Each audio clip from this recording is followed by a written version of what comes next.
Querida familia, estamos de nuevo por aquí y pues bueno, esta reflexión no la tenía pensada hacerla, pero bueno, al hilo del Evangelio de hoy y de lo que he predicado esta mañana, pues me ha venido al corazón compartiros una reflexión un poco más tranquila respecto de un tema que a veces nos cuesta, que es el tema de las leyes, ¿no? Que nadie se asuste por el título del podcast, una iglesia libre y sin leyes, ¿no?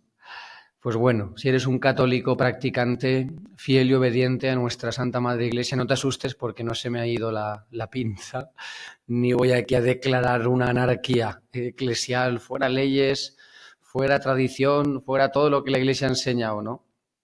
Así que nada, tranquilos, que yo también quiero, como decía Santa Teresa, morir hijo de la Iglesia, obediente y fiel a nuestra madre y que es maestra, ¿no? Que no se nos olvide. Muchas veces tenemos claro que la Iglesia es madre, pero que es maestra, no tan claro.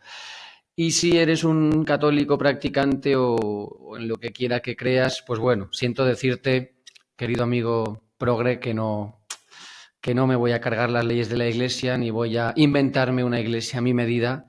Si quieres, en otras partes del mundo lo están haciendo, así que lo puedes, pues bueno, puedes ir allí. Nada, si no fuera bromas, aquellos que entendéis el significado, sentido de las leyes de Dios y de la Iglesia, pues es un momento para confirmarnos en este camino. Y si hay leyes o normas que no entiendes, pues bueno, puedes quedarte para poder aprender alguna cosita o para comprender su significado, ¿no? Como decía Jesús en el Evangelio, no he venido a abolir la ley y los profetas, sino a llevarlo a plenitud, ¿no? Yo aún recuerdo cuando escuché por primera vez que se decía, ¿no? Y se interpretaba del pobre Señor Jesús, le han dicho de todo y lo han interpretado de todas las formas posibles. Pues una vez escuché a una persona católica decir que Jesús fue el primer anarquista y el primer comunista y que era un revolucionario y un antisistema y que cuando entra en el templo y destruye, ¿no? Y quita a los cambistas y las mesas y las monedas, que ahí está demostrando que él no quiere leyes y qué tal. Y entonces aquello bueno, era gracioso, era una interpretación un poco cómica. Y yo, pobrecito, la ignorancia cuánto daño hace, ¿no? Primero que no se entiende el significado de ese evangelio y cada uno lo interpreta a su manera. Y segundo, que se olvida tantas referencias de Jesús en el Evangelio a la ley de Dios, a la ley judía, aunque viene a dar plenitud, pero justamente el Evangelio de hoy lo deja claro. No he venido a abolir la ley, sino a darle plenitud. Es verdad, un poco para entender este Evangelio, que hay que comprender el momento histórico y religioso que está viviendo el pueblo de Israel, ¿no? En este momento en el que, pues bueno, los fariseos, especialmente contra los que Jesús les corrige y les reprocha y les denuncia su fariseísmo, que de los 600 y pico preceptos de la ley judía de la Torá, pues los fariseos se han hecho los dueños. Y no solo, pues bueno, no sé si los cumplirían todos, pero los utilizaban para ponerse por encima de los que no los cumplían o atacar y condenar a aquellos que no lo cumplían, ¿no? Por eso Jesús les dirá en otro evangelio: hay de vosotros fariseos, ¿no? Que sois sepulcros blanqueados, por fuera estáis relucientes, por fuera parece que cumplís la ley, pero por dentro estáis llenos de podredumbre, no estáis podridos porque utilizáis la ley para condenar y para juzgar, ¿no? La ley está para servir y para ayudar y para conducir nuestra libertad, como ahora vamos a ver. Pero esto es la base fundamental, ¿no? Para entender el Evangelio. La ley no está para condenar al otro, ni para murmurar, ni para creerte superior. Esto es lo primero. Sino, como decía San Pablo, además en la primera lectura, la ley mata, ¿no? La letra mata, el espíritu da vida, no se puede utilizar la ley judía o la ley de Dios o la ley de la Iglesia para condenar al otro. La base de todo es el amor y es la misericordia. Ahora, a partir de aquí, ¿cómo entender las leyes de la Iglesia, no? ¿Cómo es que hay tantas leyes en la Iglesia? ¿O cuántas leyes, no? ¿Cómo es que hay tantas leyes de Dios? Y por eso el título, ¿no? Una iglesia libre y sin leyes. Pues yo diría, yo quiero una iglesia libre, pero libre de verdad, ¿eh? Libre de la ideología y libre de la mentalidad y libre de la falsa mentira de que hacer lo que a uno le da la gana o de que plegarse a la ideología o a las modas culturales del momento es lo que nos va a hacer libres. Y yo quiero una iglesia libre de quedar bien con el mundo, con sus ideologías y con esta mentira de que el ser humano puede consensuar las leyes, reinventar la iglesia, ir a su bola, al margen de lo que Dios ha dicho. Entonces yo sí que quiero una iglesia libre, pero libre de la mentira, libre de la cobardía y libre de la esclavitud a la mentalidad moderna del mundo, ¿vale? Entonces esto es lo primero. Y una iglesia sin leyes, ¿eh? ¿Sin qué leyes? Pues sin las leyes de los que en nombre de la libertad la oprimen. Hoy en día uno no puede decir lo que piensa, hoy en día uno no puede predicar la verdad, hoy en día uno no puede ir en contra de las mentiras, de las herejías, de las falsedades que en nombre de Cristo y del Evangelio se están diciendo. Entonces, por hacer honor al título, yo quiero una iglesia libre de la esclavitud, de la cobardía, del miedo, de la falsa prudencia, libre de esta ideología, de este humo de Satanás que se ha metido en la iglesia para contentar y quedar bien con el mundo, al que hay que amar y evangelizar, pero desde la verdad, no desde edulcorar, ni desde diluir el Evangelio ni el mensaje de Cristo. Y una iglesia sin leyes, sin las leyes falsas, sin las leyes modernas estas, que a base del consenso, que a base del contrato, que a base de que todos estemos de acuerdo, nos reinventamos una iglesia nueva que no es la de Jesucristo. Entonces, partiendo de aquí, yo quiero una iglesia libre y sin leyes. Y la libertad del cristiano es ser esclavo de Jesucristo. Y la libertad de la iglesia está en ser fiel a la misión que Cristo le ha encomendado. A partir de aquí, ¿cuáles son las leyes de la Iglesia? ¿O por qué hay tantas leyes en la Iglesia? ¿O cuál es el sentido de las leyes? ¿No? Tenemos aquí un poco de distinguir. Tenemos la ley de Dios, ¿no? Los mandamientos. En esto va a ser muy reducido y muy sencillo, pero para recordarnos, ¿no? Tenemos las leyes de Dios que están condensadas en los mandamientos. Dios, que es el legislador, ha impreso una ley en la creación, en la naturaleza humana. Esto es cuando hablamos de ley natural. Tenemos una ley natural que está inscrita en nuestro corazón. Como el mundo no es un objeto del azar, un producto de la casualidad, como la antropología, como el ser humano, cada uno no se reinventa ni decide quién es, ni su biología, ni su constitución física, ni su psicología, como hoy en día se nos intenta vender. Dios, que es el legislador, legisla y ha impreso un orden, una armonía, un funcionamiento perfecto, bellísimo y milimétrico de la creación y del ser humano. Por tanto, Dios ha impreso en el corazón humano, en la conciencia humana, esta ley natural, que está condensada y sintetizada en los mandamientos, que luego Dios revelará al pueblo de Israel por medio de Moisés. Y más que revelar, también recordar, porque pues bueno, la conciencia y la libertad humanas fueron heridas por el pecado, esto tampoco que se nos olvide. Esto es lo primero.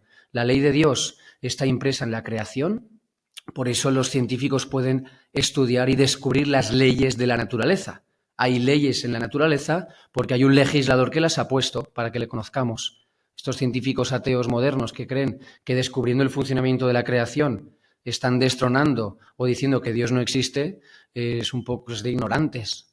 Si yo descubro el funcionamiento de un coche o de un ordenador, no es para decir, ¡ay, qué bien funciona! Seguro que ha aparecido solo. Seguro que el azar nos ha dado este producto perfecto de... No.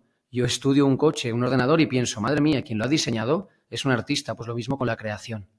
Entonces, hay unas leyes, un orden que gobierna la creación y hay una ley natural, moral, que está impresa en el corazón humano. La natural, que significa que por la sola razón, que por la inteligencia humana, por la misma naturaleza, por el mismo lenguaje del cuerpo y del corazón humano, podemos descubrir que están sintetizadas, como digo, en los mandamientos o en la famosa ley, ¿no?, de hacer el bien y evitar el mal. Pues bueno, un poquito esto, las leyes de Dios las tenemos en la naturaleza, en los mandamientos, en el decálogo, que recuerda al corazón humano herido por el pecado cuáles son, ¿no?, las 10 palabras, el decálogo, las 10 palabras de la vida, de la verdad, del bien, que el ser humano ha de buscar para alcanzar la felicidad, y está nuestro camino.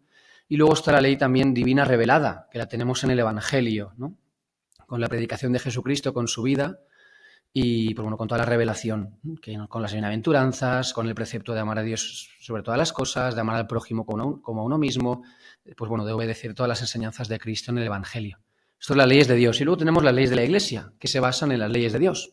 La ley, pues los 5 mandamientos de la Iglesia conocidos, celebrar la misa todos los domingos y fiestas de guardar, confesar los pecados una vez al año cuando uno esté en pecado mortal, hacer el ayuno cuaresmal, ayudar las necesidades de la Iglesia, pues bueno, los mandamientos de la Iglesia. Y dentro de las leyes de la Iglesia tenemos, pues bueno, el compendio de todas las leyes que regulan el funcionamiento de la vida de la Iglesia en todos sus aspectos, que es el Código de Derecho Canónico, que mucha gente no sabe que existe, pero también está. Y dentro del Código de Derecho Canónico tenemos lo que son, que ahí se recogen también las normas litúrgicas. Bueno, perdón por este rollete, pero está muy bien. Un poco la idea de todo esto, ¿a qué voy? A que un sacerdote, un obispo, un cristiano no puede reinventarse su iglesia, reinventarse la liturgia, la misa, las normas, ¿vale? Entonces tenemos las leyes de Dios en la creación, en la naturaleza humana, especialmente condensadas en los mandamientos, la ley divina revelada en el Evangelio, que nos recuerda los mandamientos, pero además añade todo lo que Cristo nos ha enseñado, y por otra parte las leyes de la Iglesia, el Código de Derecho Canónico, las normas litúrgicas, la enseñanza moral de la Iglesia cuando en su jerarquía y en su autoridad, en nombre de Cristo y con la asistencia del Espíritu Santo nos enseña, eso también es para nuestra felicidad y para nuestro camino de libertad. Yo les digo a mis alumnos que los mandamientos no son meteoritos que Dios nos envía, los mandamientos o cualquier ley de Dios y de la Iglesia, no son meteoritos que Dios nos envía para aplastar nuestra libertad o para coartarla, sino que son como las señales de tráfico que nos ayudan a conducir nuestra libertad. Las señales de tráfico, por mucho que a veces nos fastidien, pues es para prevenir de accidentes y para permitir un tráfico lo más organizado y pacífico y seguro posible. Pues bueno, nuestra libertad, que ha sido herida por el pecado, redimida en Cristo, pero también amenazada por el pecado y por la debilidad humana, pues bueno, y siempre puede cometer accidentes como experimentamos todos los días, ¿no? Pues bueno, los mandamientos y las leyes de la Iglesia son las señales de tráfico que se nos ponen delante para poder conducir nuestra libertad, nuestra vida, nuestra fe, sin accidentes, ¿no? Hacia la meta del cielo. Por un poco el sentido es este, ¿vale? Entonces, quizá haya leyes de la Iglesia que no entiendas. Quizá estamos tan mundanizados o con esta ideología del mundo hasta las venas que entramos en contradicción. Yo os invitaría a descubrir el sentido, a dar plenitud. Jesús, cuando viene a dar plenitud a la ley, significa que viene a interiorizarla. Pondré mi ley en vuestros corazones, dice constantemente Dios en el Antiguo Testamento por medio de los profetas. Escribiré mi ley en sus corazones, ¿no? La letra mata, el espíritu da vida. El espíritu a qué da vida, a la letra. El espíritu no puede dar vida a la carne, a la letra, si nos cargamos la letra en la carne. El espíritu no puede interiorizar la ley en nuestros corazones si la suprimimos, la arrancamos o la cambiamos. Entonces, un poco entender esta clave. Dar plenitud a la ley no es por fin, fuera leyes, ¿no? No. Dar plenitud es interiorizarla, no cumplir por cumplir, no utilizar la ley para machacar al otro, no utilizar el cumplimiento de la ley para creerme mejor, no cumplirla por miedo al castigo, sino entender el significado de la ley, comprender que son señales de tráfico que nos ayudan a conducir nuestra libertad y que en el fondo lo más importante, la ley es un medio, la ley no es un fin en sí mismo. La ley es un medio para amar a Dios, para amar al prójimo, para ser santo, para ser fiel a Cristo, para cumplir su voluntad y para llegar al cielo. Y ya está. Lo importante en la carretera no son las señales de tráfico, es que tú vayas seguro y llegues a tu destino. Lo importante en la vida de la Iglesia, pues hombre, lo más importante es que seas y cómo se es santo y cómo se cumple la voluntad. Pues sin señales de tráfico uno se pierde, hay un atasco, hay un accidente, hay una multa. Pues bueno, en la vida espiritual o en la vida de la Iglesia también. Yo animaros a que las leyes o normas de la Iglesia, de su enseñanza, del Evangelio, que no entendáis y que entran en choque frontal con la mentalidad del mundo, descubrirlas, rezarlas, formarnos, preguntar. Pero toda ley de la Iglesia tiene un sentido. No son como las leyes modernas, que son fruto del consenso, de la opinión o del capricho de unos pocos, que nos imponen sus leyes y lo que les sale de las narices, ¿no? Pues no. Esas leyes sí que no tienen sentido, muchas de ellas. Y van en contra de la ley natural, de la ley del Evangelio, de la ley de la Iglesia. Bien, pues bueno, somos ciudadanos, pues en conciencia cumpliremos lo que tengamos que cumplir. Ya está. Pero las leyes de la Iglesia y de Dios, en el fondo tienen un porqué y un sentido y un sí a la vida, un sí al amor, un sí a la santidad y un sí a la fidelidad a Jesús. Cuanta más fidelidad, más felicidad. La clave de la felicidad es la fidelidad.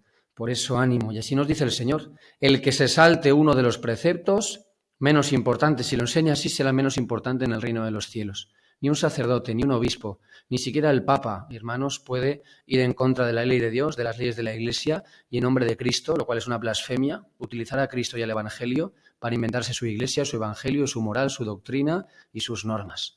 Si uno quiere inventarse una Iglesia, pues que haga como los protestantes, que cuando han renunciado a la ley de Dios y a la ley de la Iglesia, se han montado cada uno su chiringuito, con perdón por decirlo así, pero qué curioso que la Iglesia Católica se mantiene una, con un derecho, con una norma, con una ley, con una autoridad, y en cambio cuando no hay cabeza, lo que hay, pues bueno, es una hidra de muchas cabezas, cada uno sus cositas, sus normas, sus tal, ¿no?